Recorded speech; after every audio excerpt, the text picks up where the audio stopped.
오늘 우리에게 주신 하나님의 말씀은 사도행전 2장 42절로 3장 7절까지 말씀입니다. 사도행전 2장 42절로 3장 7절까지 말씀을요, 한 절 한 절 함께 교독하며 읽도록 하겠습니다. 그들이 사도의 가르침을 받아 서로 교제하고 떡을 떼며 오로지 기도하기를 힘쓰니라.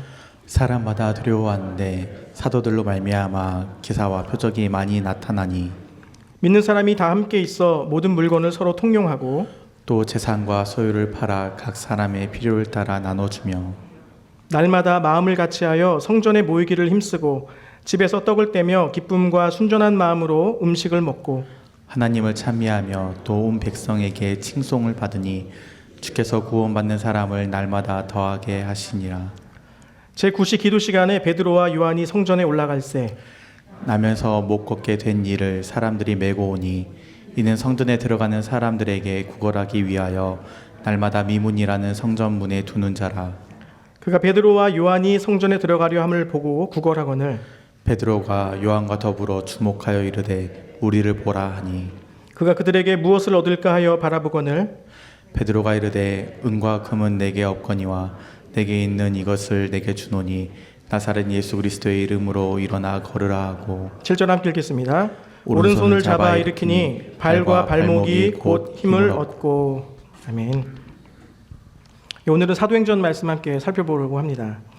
사도행전 2장은요, 우리가 읽었던 본문 앞부분에는 어떤 일들이 있었냐면 성령이 임하신 이야기였습니다. 방언이 나타났고 베드로의 설교로 3,000명이라고 하는 사람이 한 번에 회개하는 일들이 일어나게 됐습니다. 그 이어서 오늘 본문은요, 성령이 임한 후에 어떤 공동체가 세워지는지에 대해 기록하고 있습니다. 그리고 이 공동체의 이야기가 사도행전 3장으로 이어지게 된다라고 하는 걸 오늘 같이 살펴보려고 합니다. 그래서 오늘 말씀을 보시면서요, 초대교회가 무엇에 힘썼는지, 그리고 성령 받은 교회는 어디를 바라보게 되었는지 함께 살펴보고자 합니다. 제가 이제 오늘 정답을 미리 알려드리고 시작하고 싶은데요, 제목에 좀 잘 정리해 두었습니다. 오늘 설교 제목이 뭐였죠? 네, 성령의 역사는 한 영혼을 향합니다. 이 제목으로 우리가 함께 말씀을 나눌 텐데, 이 제목을 잘 기억하시면서 끝까지 정신 잃지 말고, 중심 잃지 말고 계속 집중해 주시면 감사하겠습니다. 오늘 사도행전 2장 42절 말씀은요, 초대교회의 본질을 너무나 잘 보여주는 구절이라고 할 수 있습니다. 어떻게 말하고 있냐면 이렇게 말합니다. 그들이 사도의 가르침을 받아 서로 교제하고 떡을 떼며 오로지 기도하기를 힘쓰니라. 성령 받은 교회가 제일 먼저 한 일들이 이런 것이었다라고 소개해주고 있는데요, 단순히 초대교회는 사람이 많이 모이는 곳만은 아니었습니다. 그들에게는 분명한 중심이 있었고, 그 중심의 근본은 무엇이냐면 사도의 가르침, 그것을 통해 중심을 잡게 된 것이죠. 그래서 초대교회는 말씀 위에 세워졌다라고 말하는 것입니다. 성령의 놀라운 역사를 체험한 그들이지만 그들은 감동만을 추구하지 않았고요, 하나님의 말씀을 배우고 그 말씀을 붙들었다. 이것이 초대교회 성도의 모습이었습니다. 말씀은 교회의 방향을 결정합니다. 배의 엔진이 아무리 좋은 엔진이라 하더라도 방향이 시원치 않으면 표류하게 됩니다. 교회도 마찬가지입니다. 기도와 열심은 있는데 말씀이 약해지면 결국 방향을 잃어버리게 되는 것과 같습니다. 그래서 오늘날 교회가 흔들리고 있는, 이 시대의 교회가 흔들리는 가장 큰 이유 중에 하나는 어쩌면 말씀이 약해졌기 때문이 아닐까 생각해 볼 수 있습니다. 제가 여기서 말씀이 약해졌다라고 이야기하는 그것은 단순히 성경을 안 읽는다 이것만 말하는 것이 아니라 하나님의 말씀이 삶의 기준이 되지 못하고 있다라고 하는 뜻입니다. 말씀보다 경험을 우선하고 진리보다 분위기를 더 중요하게 여기고 또 순종하는 것보다 편안함을 선택하는 것, 그렇게 선택하는 삶의 방식이 말씀이 삶의 기준이 되지 못하게 하고 있는 부분이라는 것을 기억하면 좋겠어요. 말씀은 우리를 하나님 중심으로 돌려놓지만 말씀이 약해지면 결국 인간 중심으로 흘러가 버리게 됩니다. 그래서 설교는 많이 듣는데 삶은 변하지 않고, 성경 지식은 많이 있는데 하나님을 경외함은 점점 약해지는 것을 보게 됩니다. 그래서 교회의 회복은 어떤 프로그램보다 말씀의 회복이어야 함을 기억하십시오. 말씀이 삶의 기준이 되려면 세 가지가 필요합니다. 먼저는 말씀을 읽어야겠죠. 기준을 모르는데 따를 수 있겠습니까? 먼저 읽어야 하는 것이 첫 번째고요. 두 번째는 묵상하는 것입니다. 읽은 말씀이 삶과 연결되어지도록 곰곰이 생각하는 것입니다. 곰곰이 생각하며 말씀과 맞닿아 있는 부분, 내 삶이 이 말씀과 어떻게 연결되어져 있는지를 곰곰이 생각하는 그 묵상이 필요한 것이죠. 그리고 마지막으로 말씀대로 말씀이 우리 안에 기준이 되려면 말씀에 대해 작은 순종을 하셔야 됩니다. 우리가 배운 말씀에 대해서 작은 순종이 우리 안에 일어나게 될 때 그제서야 비로소 말씀은 지식이 아닌 삶의 기준으로 자리하게 되는 것입니다. 말씀이 삶의 기준이 된다라고 하는 것은 또 무엇을 말하는 것일까요? 결정의 순간마다 말씀 앞으로 나아가는 것을 말합니다. 우리는 여러 가지 선택의 기로에 씁니다. 작은 것부터 큰 것까지. 내가 하고 싶은 것이 무엇인가를 생각하기보다 먼저 하나님께서 기뻐하시는 것은 무엇인가? 내게 유익한 것은 무엇인가 보다 하나님께서 원하시는 것은 무엇인가? 이것을 묻기 시작할 때 우리는 비로소 말씀이 우리의 삶을 이끄는 기준으로 우리가 그런 삶을 살게 되어지는 것입니다. 이 초대교회 공동체가 바로 그런 공동체였습니다. 그들은 성령을 받은 후에 먼저 말씀에 붙들렸고 또 그 말씀이 그들의 삶의 방향이 되어져서 그 방향대로 그들이 나아가게 된 것입니다. 초대교회의 또 두 번째 특징은 교제라고 할 수 있습니다. 여기에서 말하는 교제는 단순한 침묵을 말하는 것이 아닙니다. 그냥 함께 밥 먹고 좋은 시간을 보내는 정도, 그 정도를 넘어서는 것입니다. 성경이 말하는 교제는 헬라어로 코이노니아라고 말하고 있는데요. 이 말은 함께 나눔, 참여, 공유라고 하는 뜻을 가지고 있습니다. 즉 초대교회의 교제는 마음만 나누는 것이 아니라 삶을 나누는 교제였다라는 것입니다. 그 관련된 예가 사도행전 2장 44절과 45절에 나오는데요. 이렇게 말합니다. 믿는 사람들이 다 함께 있어 모든 물건을 서로 통용하고 또 재산과 소유를 팔아 각 사람의 필요를 따라 나눠주며 초대교회 공동체의 모습을 보여주고 있는 단적인 예인데요. 이것은 단순한 물질 공동체를 만들자, 이제 있는 거 다 가지고 오십시오, 하나로 묶어서 그냥 공동생활 하겠습니다라고 이야기하는 것이 아닙니다. 여기서 아주 중요한 핵심은 무엇이냐면 내 것만 중요하다라고 하는 태도를 내려놨다라고 하는 것입니다. 내 것만 중요하다라고 하는 태도가 무너짐을 오늘 이 본문이 보여주고 있는 거예요. 죄의 본성은 언제나 나를 중심에 놓습니다. 그래서 사람은 자연스럽게 내 돈, 내 시간, 내 계획, 내 문제, 이걸 자연스럽게 먼저 생각할 수밖에 없습니다. 그런데 그 태도가 무너졌다라는 걸 보여주는 겁니다. 성령받은 공동체는 개인주의를 넘어섭니다. 자기 필요만 추구하지 않습니다. 서로의 아픔을 보고 서로의 필요를 보고 서로의 믿음을 세워주는 곳이 공동체입니다. 그리고 교제는 거창한 것만이 아닙니다. 또 모든 성도들의 문제를 다 해결해 줘야만 하는 것도 아닙니다. 어떤 교제를 우리가 해야 합니까? 때때로 어려움을 겪고 있는 지체 옆에 함께 서주고 두려워하는 사람이 있다면 그와 함께 있어주는 것입니다. 그 문제가 해결되지 않더라도 당신은 혼자가 아닙니다 라고 말해주는 것, 그것이 교제의 아주 중요한 지점이다라고 하는 것을 기억하시면 좋겠습니다. 어느 날 한 집사님에게 전화가 왔습니다. 바디샵에 차를 찾으러 가는데 같이 가줄 수 있겠냐라고 하는 물음이었는데 굉장히 조심스럽게 물어보셨어요. 그런데 얘기를 들어보니까 그것은 단순한 동행이 아니었습니다. 이 자초지종이 이렇습니다. 집사님이 운전 중에 작은 접촉사고가 있었어요. 경황이 없는 중에 어떤 행인이 와서 자기가 뒤에서 사고를 목격했는데 자기 블랙박스에 찍힌 것 같으니까 전화번호 연락처를 알려주면 내가 그리로 영상을 보내주겠다, 이렇게 말하는 사람이 있어서 그 사람에게 연락처를 줬습니다.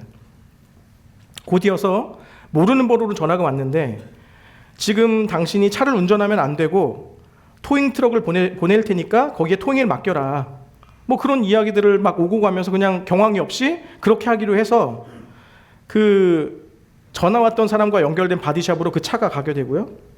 나중에 자기 보험사와 이제 연락하는 과정에서 이제 자기 보험사와 연결된 바디샵이 있을 거 아니에요. 거기로 이제 차를 옮기려고 하는 상황이었습니다. 그래서 이제 바디샵에서 다른 바디샵으로 옮기려고 연락을 했더니 거기서 하는 말이 뭐냐면 자신들이 차량을 먼저 점검했기 때문에 5,000불을 내라는 거예요. 5,000불 내지 않으면 차를 안 돌려주겠다는 겁니다. 제가 이렇게 자세하게 얘기하는 이유는 이런 사건을 또 당하실까봐, 이렇게 쓸데없이 이렇게 자세하게 이렇게 생각하시는 분이 계실까봐 제가 이런 사고가 또 있을까봐 제가 좀 자세하게 좀 말씀을 드렸어요. 그렇게 이제 5,000불 내지 않으면 안 돌려주겠다 이런 상황이 생겼죠. 이건 뭐 어떤 진척 없이 시간만 계속 흐르고 계속 험악한 실랑이가 이어지는 시간들이 있었습니다. 그게 한 달여 시간이 지났다는 거예요. 한 달이 지났으니까 이제 거기서 얘기하는 건 뭐냐면 그럼 5,000불이 아니더라도 한 달을 우리가 너의 차 파킹하고 있었으니까 그 파킹비를 내라. 이렇게 나오는 상황이었습니다. 정말 이렇게 뭔가 사람이 이렇게 교통사고가 나면 사람이 경황이 없잖아요. 이제 그런 틈을 타서 상습적으로 접근하는 악당들 같은 느낌이 들었습니다. 이런 상황에서 저보고 같이 가달라는 거예요. 악당들이 막 있는데 거기에 이제 저보고 같이 가달라는 겁니다. 그 범죄 소굴로 막 영화 범죄도시 이런 거 되게 무섭잖아요. 그런 대로 저랑 같이 가달라고 하는 부탁이었습니다. 그럼 저한테 부탁하시기를 그냥 목사님은 차에 계시라. 자기가 그냥 가서 다 얘기하고 할 테니까. 뭐 그럴 일이 없겠지만 혹시라도 문제가 생기면 그때 뭐 신고나 이런 걸 해달라는 것이었습니다. 무섭잖아요. 저도 사람인데. 전화를 그래서 알겠다, 가겠다 하고 이제 전화를 끊었어요. 전화를 끊고 나니까 얼마나 떨려요. 그때부터 막 떨리고 무섭고 저는 기지를 발휘했습니다. 이지호 목사님께 같이 가자고 했어요. 제가 매 맞는 걸 잘 못해요. 맴매 맞고 이런 거 잘 못하는데 저보다 맷집이 좀 좋으신 것 같은 목사님이 같이 가시면 좀 덜 맞겠다 이런 생각이 들어서 목사님을 끌어들였습니다. 그래서 같이 갔어요. 여기서 가까운 벤나이스 지역이었고요. 오후 3시 정도가 됐는데 문이 닫혀 있었습니다. 그리고 확실히 일반 바디샵과는 달라요. 뭔가 느낌이 다르고 아주 그 담도 높고 정말 그 범죄의 소굴 같아 보였습니다. 근데 다행히 거기 이제 도는데 그쪽에 이제 갔는데 주차할 데가 없어서 뭐 스트릿 파킹도 차들이 꽉꽉 돼 있어서 주차할 수가 없어서 이제 어쩔 수 없이 저는 차에서 주변을 돌면서 대기하고 두 사람만 들어갔습니다. 집사님하고 이지호 목사님 둘만 이제 그 안에 들어갔죠. 저는 이제 혹시 모를 상황에 대비해서 이제 신고할 준비를 하고 있었고요. 그런데 한 20분 정도가 지나서 집사님과 목사님이 이제 차를 가지고 나오셨습니다. 할렐루야. 네. 그래서 그 안에서 어떤 일이 있었냐 좀 이제 물어봤더니 이제 그 안에 들어가서 차를 가지러 왔다라고 했더니 그 안에 사람도 되게 당황을 했대요. 그리고 처음에는 뭐 점심 먹으러 갔다 없다 뭐 이렇게 막 여러 가지 둘러대다가 그거 거기에 나타난 이제 두 사람의 목사님과 집사님의 어떤 비장함 때문이었는지 모르겠는데 결국에는 그냥 차 키를 순순히 주면서 가라고 했다라는 거예요. 차 가져가라고. 돈 한 푼 안 내고 그냥 차를 가지고 나왔습니다. 할렐루야. 하나님 살아계십니다. 네. 그래서 집사님과 이제 그 차를 가지고 나와서 다른 정비소에 맡겼어요. 다른 정비소에 맡기는 길을 이제 함께 했습니다. 돌아오면서 집사님과 대화를 나누게 되었는데 집사님이 이렇게 말씀하세요. 하나님이 도와주신 것 같습니다. 이 문제 때문에 한 달여간 마음고생이 너무 심했다는 거예요. 이 문제가 안 풀리고 또 차는 급하고 그러니까 개인 사비를 들여서 렌트도 막 구해서 타고 다니고 했단 말이에요. 그러니까 계속 마음고생을 했는데 정말 이해되지 않을 정도로 너무 쉽게 해결되었다는 거예요. 그리고 저에게 함께 와줘서 너무 고맙다고 말씀하셨습니다. 근데 여러분도 방금 얘기 들어서 아시겠지만 제가 한 게 있습니까? 예, 이게 들어서 아시겠지만 제가 한 게 없어요. 해결한 것도 없어요. 그 범죄 소굴로 들어간 것도 집사님과 이 목사님이고 차를 찾아온 것도 그들이고 저는 이제 밖에서 대기한 것밖에 없었죠. 그런데 이제 제가 한 것은 그저 함께 있어준 것뿐이죠. 그런데 그 집사님은 그것이 너무 큰 힘이 되었다고 말씀해 주셨습니다. 생각해보면 초대교회의 교제도 이런 것이었죠. 혼자 짊어지던 짐을 함께 들어주는 것이었고, 혼자 울던 사람 곁에 함께 있어주는 것이었고, 혼자 두려워하는 사람 곁에 함께 서주는 것이었습니다. 누군가 힘들어할 때 울어주는 사람을 통해, 병든 성도를 위해 함께 기도하는 그 사람을 통해서, 넘어졌을 때 다시 일으켜주는 사람을 통해 우리는 하나님의 사랑을 경험하게 됩니다. 요한일서 4장 12절은 이렇게 말합니다. 어느 때나 하나님을 본 사람은 없으되 만일 우리가 서로 사랑하면 하나님이 우리 안에 거하시고 그의 사랑이 우리 안에 온전히 이루어지느니라. 하나님을 본 사람은 없지만 사랑하는 공동체 안에서는 하나님을 볼 수 있다, 이 얘기를 하고 있는 겁니다. 그래서 교제는 단순히 친목 활동이 아니에요. 교제는 하나님을 드러내는 사역인 것입니다. 누군가는 설교를 통해 하나님을 만나지만 누군가는 성도의 따뜻한 말 한마디에 하나님의 사랑을 경험합니다. 누군가는 찬양을 통해 은혜 받지만 누군가는 식사 후에 건네는 친절한 말 한마디를 통해서 하나님의 위로를 경험하게 됩니다. 교회는 하나님을 설명하는 곳이기도 하지만 하나님을 보여주어야 하는 곳이기도 해야 합니다. 초대교회의 세 번째 특징이라고 할 수 있는 것은 기도였습니다. 기도는 초대교회 프로그램 중 하나가 아니라 교회의 호흡이었죠. 사람이 숨을 쉬지 못하면 죽는 것처럼 교회도 기도가 살아나지 않으면 살아있는 것처럼 보일 수는 있지만 영적으로 힘을 잃게 됩니다. 그런데 흥미로운 사실은 초대교회는 이미 성령을 받은 공동체였습니다.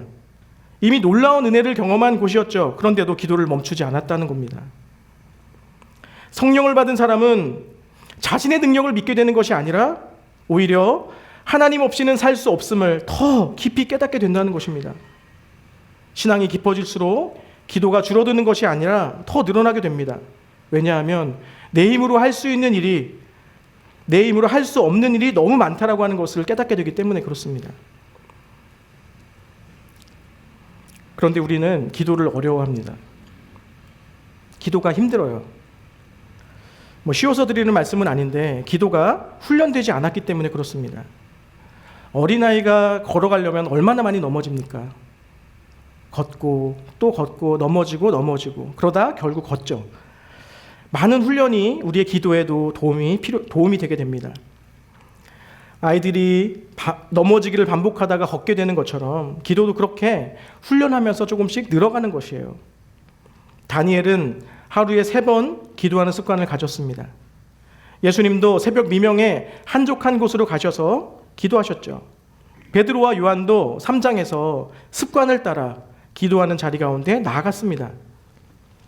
성경의 믿음의 사람들은 특별한 기도 능력을 가진 사람들이 아니라 기도의 습관을 가진 사람들이었다라는 것을 우리는 기억해야 됩니다. 그렇다면 기도는 어떻게 훈련될 수 있을까? 거창하게 시작하는 것이 아닙니다. 1시간씩 막 가둬놓고 방언 터질 때까지 막 어릴 때 그런 거 많이 하잖아요. 그렇게 훈련되어지는 것이 아니라 우리의 일상 속에서 하나님을 자꾸 의식하는 훈련을 하는 겁니다. 출근하기 전에 5분, 학교 가기 전에 5분, 잠들기 전에 그렇게 하나님 앞에 머무는 시간을 만드는 것, 거기서부터 기도는 시작됩니다. 그것이 훈련되어지면서 그 훈련 속에서 기쁨을 발견하게 되고 은혜를 누리게 되고 기도하면서 하나님께서 주시는 은혜가 무엇인지를 발견하게 되면서 조금씩 우리의 기도가 훈련되어지고 기도의 깊이를 경험하게 되는 것입니다. 처음에는 할 말이 없어도 괜찮습니다. 말씀이 생각나지 않아도 괜찮아요. 중요한 것은 하나님 앞에 서는 것입니다. 말을 많이 하는 기술이 아니라 하나님과 함께 있는 관계이기 때문에 그렇게 조금씩 훈련하다 보면 기도가 어느 순간 우리의 습관이 되어진다라는 것입니다. 사도행전 2장 42절 말씀 우리가 살펴보았는데 한 번 더 보겠습니다. 그들이 사도의 가르침을 받아 서로 교제하고 떡을 떼며 오로지 기도하기를 힘쓰니라. 우리가 사도의 가르침, 교제, 기도를 살펴보았는데요. 여기서 하나 더 강조하고 싶은 것은 바로 힘쓰니라 라고 하는 단어입니다. 여기서 힘쓰니라 라고 하는 단어는 원문의 뉘앙스를 충분히 전달하고 있지 못해요. 이 단어는 원래 어떤 뜻이냐면 반복해서 계속 끈질기게 그것을 지속한다라고 하는 뜻을 가지고 있는 단어입니다. 그러니까 말씀과 교제, 기도 중에 어느 것 하나 열심히 했다 이 얘기를 하는 것이 아니라 말씀도 교제도 기도도 끈질기게 계속적으로 했다라고 하는 것을 우리에게 얘기해 주는 거예요. 그래서 이것을 원문의 느낌을 살려서 좀 다시 번역을 해보면 이렇게 얘기할 수 있습니다. 그들은 사도의 가르침에 계속 붙어 있었고, 교제에 계속 붙어 있었고, 떡을 떼는 일에 계속 붙어 있었고, 기도에 계속 붙어 있었다. 이것이 초대교회가 가지고 있었던 영성이었습니다.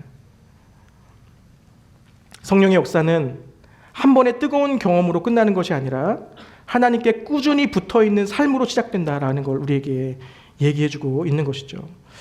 오늘 우리에게 필요한 회복도 바로 이와 같은 것이 아닌가 생각이 듭니다. 말씀 앞에 다시 서야 하고, 서로를 다시 품어야 하고, 기도의 자리로 다시 돌아가야 합니다. 그리고 그것을 위해 꾸준히 힘써야 합니다. 이 세 가지가 회복될 때 교회는 단지 모임이 아니라 성령께서 일하시는 공동체가 되어지는 것입니다. 이렇게 말씀과 교제와 그리고 기도가 회복되면 어떤 일이 일어납니까? 그것이 바로 오늘 사도행전 3장에서 보여주고 있는 내용이죠. 사람들은 이렇게 교회가 회복되면 건물이 더 커지거나 더 많은 사람들이 모이거나 더 큰 프로그램이 생길 거라고 생각합니다. 그러나 사도행전은 전혀 다른 그림을 보여주고 있어요. 성령 충만한 공동체의 첫 번째 열매는 무엇이었냐 하면 사람을 보는 눈이 달라진 겁니다. 이것이 사도행전 3장의 이야기예요. 베드로와 요한이 성전에 기도하러 올라갑니다. 그런데 성전 미문에 앉아있는 한 사람이 있습니다. 나면서부터 걷지 못하였던 사람입니다. 그는 하루 이틀 그 자리에 있었던 사람이 아니죠. 날마다 나와서 구걸하던 사람입니다. 사람들은 그를 매일 보았고, 성전에 올라가는 많은 사람들, 종교 지도자들, 다른 유대인들, 많은 사람들이 그 사람을 보았을 것입니다. 어쩌면 오늘 이야기에 나오는 베드로와 요한도 예전에 보았던 사람일 수도 있습니다. 그런데 그날은 달랐던 거죠. 성경은 이렇게 얘기합니다. 사도행전 3장 4절은 이렇게 얘기합니다. 베드로가 요한과 더불어 주목하여 이르되 우리를 보라 하니, 여기서 중요한 것은 안진뱅이가 일어났다라고 하는 기적이 아니라 먼저 시선입니다. 그가 그를 보게 된 거예요. 베드로와 요한은 걸음을 멈추고 그를 주목했습니다. 왜 그랬을까요? 왜 그전에는 보이지도 않던 사람이 보이게 됐을까요? 성령께서 그들의 관심의 방향을 바꾸셨기 때문입니다. 성령은 사람을 자기 자신에게 몰두하게 하지 않고 하나님의 마음으로 사람을 바라보게 하는 능력을 주십니다. 이 제자들이 성령 받기 전에 어떤 모습을 보여줬습니까? 어떤 문제에 갇혀 있었습니까? 누가 크냐 서로 싸우고, 누가 더 예수님 왕 되셨을 때 누가 더 높은 자리에 올라가냐 싸우는 자들 아니었습니까? 십자가 앞에서 다 도망가고 두려움 때문에 문을 잠갔던 사람들이 제자들이었습니다. 그런데 성령이 임하자 달라진 거죠. 이제는 다른 사람의 고통이 보이기 시작한 겁니다. 안진뱅이를 향해서 시선이 멈춰선 거예요. 이것이 바로 예수님께서 복음서에서 보여주셨던 예수님의 사역 방식이었습니다. 예수님은 수천 명을 먹이셨지만 사마리아 여인 한 사람을 찾아가셨고, 세리장 삭개오를 찾아가셨고, 혈루증 여인 한 사람을 멈춰 세우셨습니다. 예수님의 시선은 언제나 한 영혼에게 고정되어져 있었어요. 이제서야 이 제자들이 예수님을 따라, 그 본에 따라 한 영혼에게 시선이 멈춰지게 된 겁니다. 베드로는 말합니다. 은과 금은 내게 없거니와 내게 있는 이것을 내게 주노니 곧 나사렛 예수 그리스도의 이름으로 일어나 걸으라. 초대교회는 완벽한 공동체가 아니었습니다. 그리고 부유한 공동체도 아니었어요. 그러나 그들에게는 한 가지가 있었는데, 그것이 무엇이냐? 사람을 일으켜 세우는 예수 그리스도가 그 안에 있었던 것입니다. 그래서 그들은 안진뱅이를 지나치지 않았습니다.